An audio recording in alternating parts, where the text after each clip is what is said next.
조갑제 TV 시청자 여러분 안녕하십니까. 한국 사람들의 이 역사적 인물에 대한 관점이 좀 문제가 있습니다. 지금 근현대사 한국인 중에서 가장 많은 존경을 받고 있는 사람이 김구입니다. 김구인데 이 김구 노선대로 갔으면은 대한민국은 세워질 수가 없었습니다. 근현대사 인물 중에서 가장 욕을 많이 먹는 분 중에 하나가 이승만인데, 이승만 대통령의 지도를 국민들이 따라갔으므로 대한민국이 건국되었습니다. 이 결과를 놓고 보면은 이승만을 김구보다 더 높게 평가해야만 옳은데 왜 김구를 이승만보다 더 높게 평가하느냐? 그것은 한국에서는 아직도 민족주의가 애국심, 국가주의보다 더 위에 있다. 민족이 국가를 압도한다. 이런 것을 알 수가 있습니다. 이것은 문제가 있는 가치관입니다. 민족보다 이념이 더 중요합니다. 민족보다 국가가 더 중요합니다. 그 증거를 한번 대볼까요? 우리가 왜 분단되어 있습니까? 같은 민족인데. 민족이 국가보다 우월하다면 당연히 통일되어 있어야 되죠. 그렇지 않습니다. 민족보다 이념이 뭐냐? 정치체제죠. 자유민주주의식으로 사는 것이 더 중요하기 때문에 같은 민족이라도 북한 노동당 정권하고는 함께 나라를 운영할 수 없다. 이렇게 돼가지고 지금 서로 딴살림을 차린 겁니다. 미국은 어떻습니까? 민족이 다 다릅니다. 그러나 미합중국이란 국가가 세워져 있습니다. 왜냐? 민족보다 국가가 위에 있기 때문입니다. 다 다른 민족이지만은 나는 미국이란 국가에 충성한다. 미국이란 국가의 자유, 평등, 행복 추구권에 동의한다. 이렇게 해서 그 사람들은 민족이 달라도 국가를 유지해 가고 있습니다. 국가는 이성적인 존재입니다. 그러나 민족은 다분히 감성적인 존재입니다. 국가는 객관적인 존재입니다. 민족은 주관적인 존재입니다. 그렇다면 국가가 민족보다 더 위에 있어야 되고, 국가를 세운 이승만이 민족주의자인 김구보다 더 높은 평가를 받아야 된다.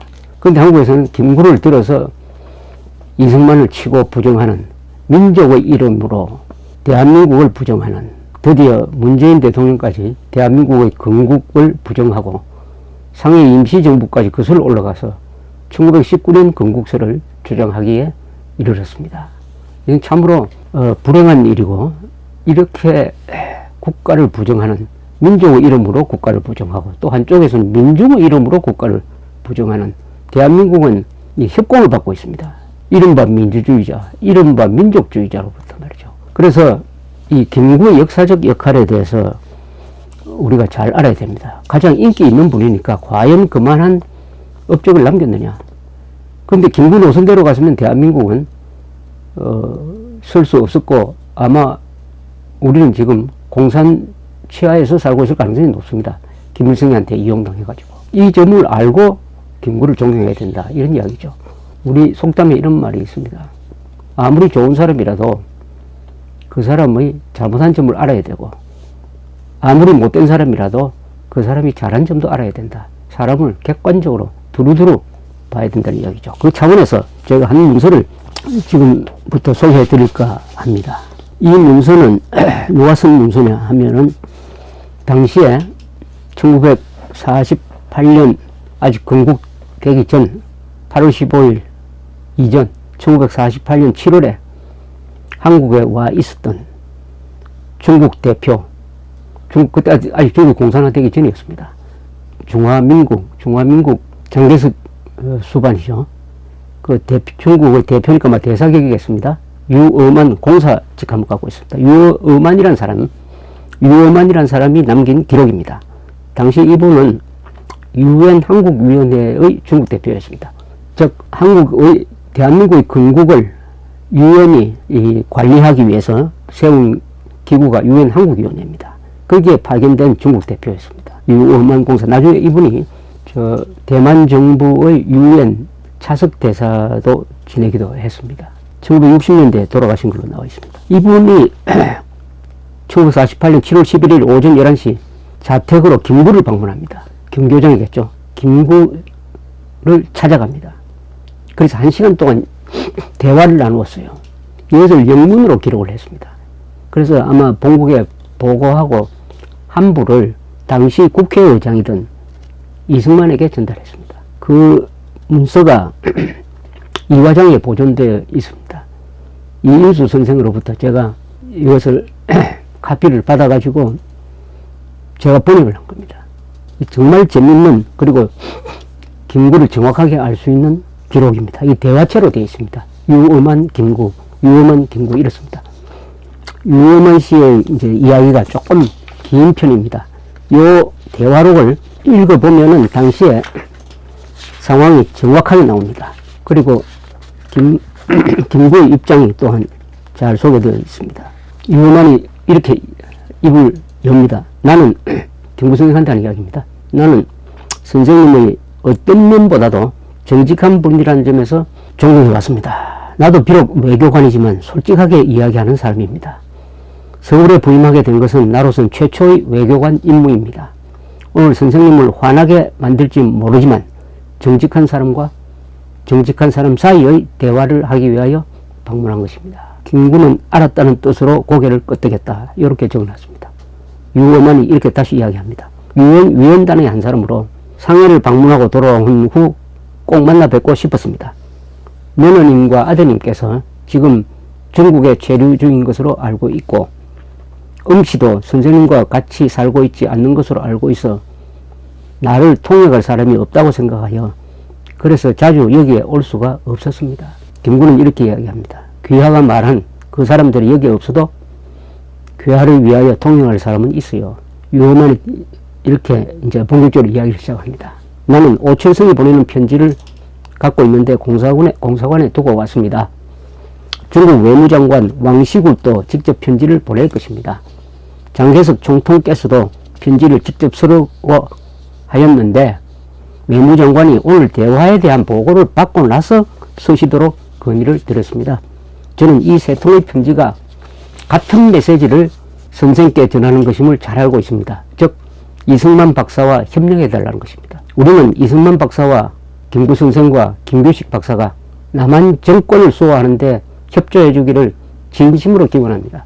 이런 중국 격언이 있습니다. 집안에서 형제들이 다툴 수는 있지만 그렇게 함으로써 다른 사람들로부터 비방을 자초해서는 안 된다. 선생들 사이에서 이견이 많다고 해도 소련이 지배하는 세계 공산주의라는 공통의 위협 앞에서는 다 형제들입니다. 나는 선생의 아들 김신을 나의 친구라고 생각합니다. 그래서 제가 하는 말이 듣기 거부하시더라도 아들이 자신의 아버님에게 진심으로 드리는 말씀이라고 생각해 주십시오. 만약 선생께서 공산주의를 신봉하고 가담하실 생각이라면 저는 그렇게는 믿지 않습니다만 제발 그렇다고 말씀하십시오. 그렇다면 우리는 정치적 적수로서 헤어지고 다시는 만나지 않으면 됩니다. 김구 심각한 표정으로 웃으면서 나는 항상 무슨 일이 일어날지 알고 있어요. 사실은 내가 마음에 준비하고 있는 게 있습니다. 내 최측근한테도 이야기하지 않은 것이라 당신에게 털어놓는다는 게 적당하지 않다고 생각합니다. 이 정도로만 말씀드리죠. 머지않은 장래에 모든 것을 밝히겠습니다. 귀하를 포함한 내 친구들이 좋아하든 않든 간에 귀하는 기다려 주실 거죠. 유엄한이 이야기합니다. 지금 생각하고 계시는 것을 말씀하지 않으셔도 좋습니다. 오히려 말씀하시지 않도록 권하고 싶어요. 저에게 부과된 메시지 전달은 끝났으므로 허락해 주신다면 선생님께서 고민하고 계시는 최종적인 결정을 내리실 때 도움이 될 만한 저의 개인적 생각을 말씀드릴까 합니다. 김구, 찬성은 아니지만 예의상 승낙한다는 표정을 지음. 유엄한이 이렇게 이야기합니다. 내가 이승만 박사에게 선생과의 협조 가능성을 타진할 때마다 그분의 대답은 변함없이 만약 그가 나와 함께 일할 생각이라면 나는 기꺼이 그에게 다가가 환영하겠다라는 말이었습니다. 나는 이 박사께서 부통령직을 선생에게 제의하실 생각을 갖고 있다는 인상을 갖고 돌아가곤 하였습니다. 나는 귀하께서 그런 자리를 초월하신 분이라 그런 점에 대하여 제가 언급하게 된 것을 유감으로 생각하실 것입니다. 선생님께서는 부통령 같은 것은 집어치워 어떤 공직도 맡지 않겠어 라고 말씀하실 수도 있습니다. 그러나 만약 선생께서 이 박사와 협력하시고 싶다면 새롭게 구성되는 정부에서 그런 자리를 차지하는 것이 적어도 많은 사람들과 당황하고 있는 선생의 지지자들에게 우익 진영의 단계를 보여주는 상징적인 가치가 있다고 생각합니다. 선생께서는 애국 활동의 찬란한 기록을 갖고 계십니다.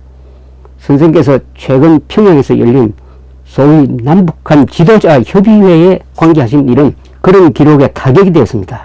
북중국에서 조선인들이 공산주의자들에게 포로가 되면은 목숨이 아까워서 그러겠지만은 우리는 김구 지지자들입니다. 그분이 공산주의자들의 목적을 위하여 일하고 있다는 것을 잘 아시지 않습니까? 라고 말하는 일들이 생기고 있습니다. 선생의 모든 동지들은 선생의 찬란한 과거 업적이 이런 식으로 허물어지는 것을 지켜보면서 참으로 안타깝게 생각합니다. 김구가 거기에 대해서 이렇게 이야기를 합니다. 나도 잘 알고 있는 말입니다. 북한 공산주의자들은 나를 자신들의 협력자로 간주합니다. 내가 귀하게 이야기했듯이 모든 사람들이 내 입장을 곧 알게 될 것입니다. 그렇다고 내가 남한 정부에 참여한다는 뜻은 아닙니다. 귀하도 알다시피 이 박사는 한민당의 포로가 되어 말하자면 그들이 하자는 대로 해야 하는 신세입니다. 내가 만약 정부로 들어가면 피할 수 없는 갈등이 일어나 문제를 일으킬 것입니다. 내가 바깥에 머무는 게 낫습니다. 나는 그 더러운 정치판에 정치 싸움에 연관되는 게 싫습니다. 유어만이 이렇게 또 봤습니다. 선생님의 말씀은 오히려 바깥에서 계시는 것보다는 정부에 들어가셔야 한다는 논리를 갖게 합니다. 이 박사께서는 한때 선생님의 동지이셨던 신익희, 이범석, 이청천 씨 같은 분들을 휘하에 두고 있습니다. 선생께서 참여하셔서 그들에게 힘이 되어 주시지 않으신다면 모든 게 한민당 뜻대로 되고 말 것입니다. 이 박사께서 국익을 위하여 그렇게 하고 싶으셔도 혼자서 그 정당을 제어하는 것이 어려울 것입니다. 선생께서 정부에 들어가셔서 그들을 견제하면 이 박사를 강화시켜 줄 것이고, 만약 버리신다면 이 박사를 한민당의 수준에 떨어지게 할 것인데, 선생께서도 한민당이 국가의 운명을 견제 없이 함부로 농단하여서는 안 된다고 생각하시지 않습니까? 김구는 이렇게 답합니다. 정치 싸움 등 이미 말한 것을 되풀이한 다음 이렇게 이야기했다고 적혀 있습니다. 더구나 나는 한 특정 정당의 비방전에 의하여 반미주의자로 광범위하게 색출당하였습니다. 나는 중국과 미국만이 한국에 도움이 되는 이웃나라라고 생각하는데도 말입니다. 우리가 나라를 건설하는 데는 미국의 도움이 필요한데, 내가 정부를 구성할 때 그 안에 있으면 미국의 동정심에 찬물을 끼얹어 국가의 이익을 해치게 될 것입니다. 유어만은 이렇게 설명을 합니다. 선생님 말씀은 틀렸습니다. 이 박사도 한때 반미주의자로 악평을 받은 적이 있었습니다. 지금은 미국 사람들이 태도를 바꾸어 그를 지원하고 있습니다. 한국 정부를 수립하는 것은 결국 한국인의 고유한 일입니다. 한국에 있는 미국인이 선생을 어떻게 보는가 하는 것은 문제가 안 됩니다. 그들은 결국 가게 되어 있습니다. 하지 장군도 명예롭게 창피를 당하지 않고 소환될 것입니다. 가도 괜찮습니다. 귀척이 단결하고 유엔을 전폭적으로 지원하게 되면 미국 측이 떠나가는 일도 앞당기게 될 것입니다. 김구는 이렇게 이야기합니다. 귀하는 중국이 한국을 인정하는 첫 번째 나라가 될 것이라고 생각합니까?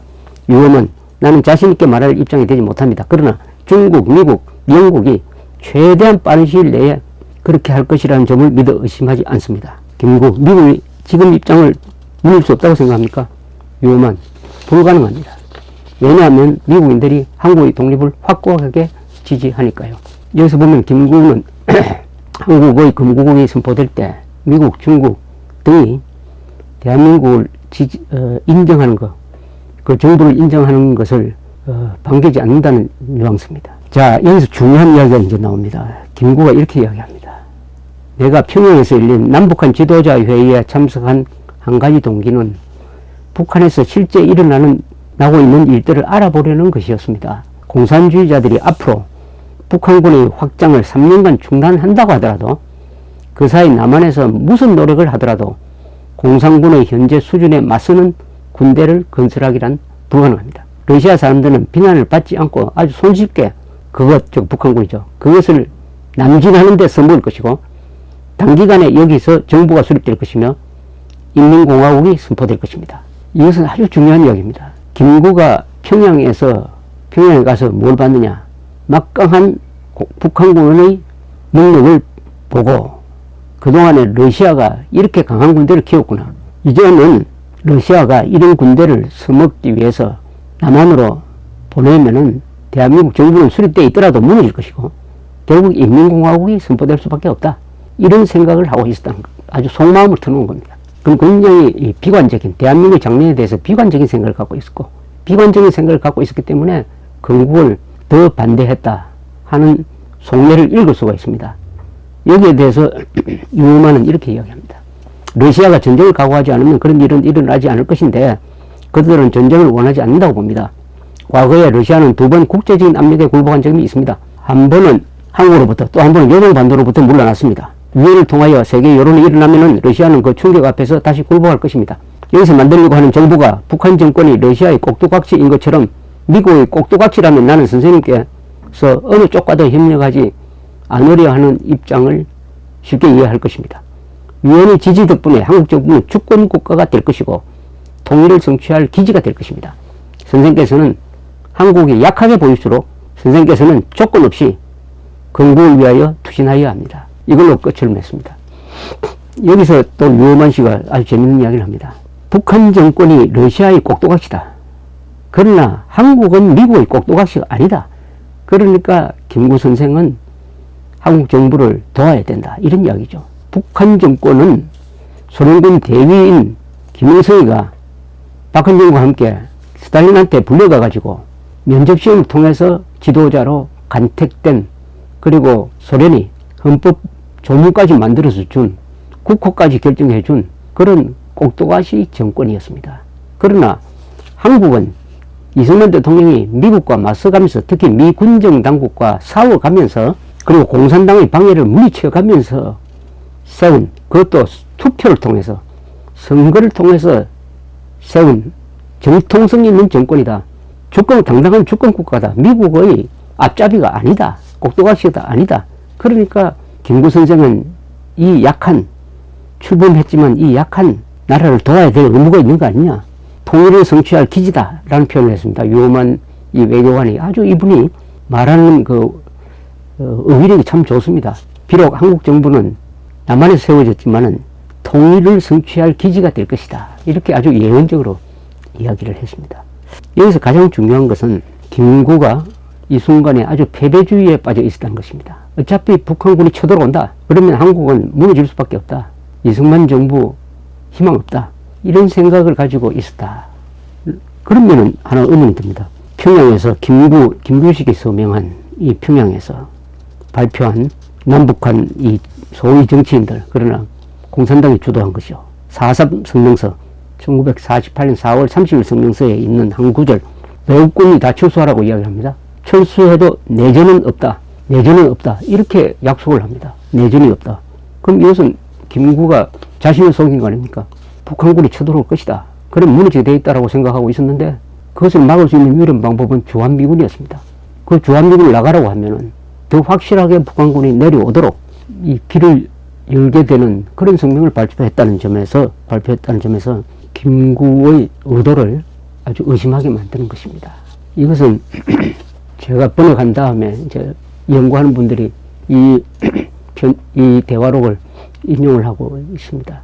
거듭 말씀드리지만은 대한민국의 독립건국 과정에서 이승만, 김구 두 사람의 지도자가 반공 노선을 견지했기 때문에 그 덕분에 독립운동이 좌익의 주도권으로 넘어가지 않고 대한민국이 자유민주주의, 반공 자유민주주의 위에 건국될 수 있었습니다. 그러나 마지막 한 2년 정도 김구의 정세 판단에 오류가 있었습니다. 이것을 지적하는 것입니다. 그런데 지금 한국에서는 이 김구를 떠받들어 가지고 김구가 대한민국 건국에 반대한 것을 높이 축해 올리면서 욕을 먹어가면서 대한민국을 만든 이승만을 부정하는데 또 이용하고 있습니다. 김구 선생은 1948년에 김일성에 의해서 이용당해가지고 정치적으로 거의 치명상을 입었습니다. 사후에도 이번에는 한국 남한의 좌익이 또 김구를 이용을 해가지고 이승만을 치는데 악용하고 있습니다. 그런 점에서 참으로 안타깝고 김구 선생의 저승에서 아마 통탄하고 있지 않을까 이렇게 생각이 듭니다. 감사합니다.